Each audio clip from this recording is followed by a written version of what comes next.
Cu privire la incidentul înregistrat ieri în municipiul Craiova, revenim cu precizări suplimentare. Autorul infracțiunii de omor a fost prins și se află în custodia poliției, fiind reținut pentru 24 de ore.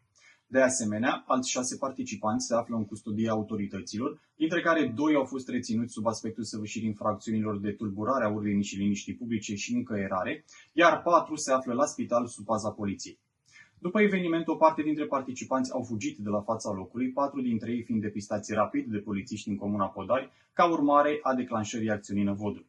În același timp, cercetările au fost extinse pentru a se stabili dacă au fost și alte persoane prezente la fața locului la momentul incidentului. Subliniem faptul că intervenția polițiștilor la eveniment a fost promptă, echipajele ajungând la fața locului în doar 5 minute de la sesizare.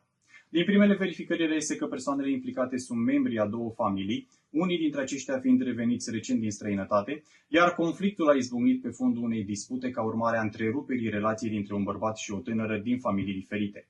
În prezent, pe străzile Craiovei acționează peste 100 de polițiști și jandarmi pentru prevenirea oricăror noi incidente. Ancheta continuă sub coordonarea procurorului de caz din cadrul parchetului de pe lângă Tribunalul Dolj pentru stabilirea tuturor conexiunilor și a împrejurărilor exacte în care s-a produs fapta. Subliniem că acesta este un caz izolat, iar siguranța și ordinea publică nu sunt puse în pericol.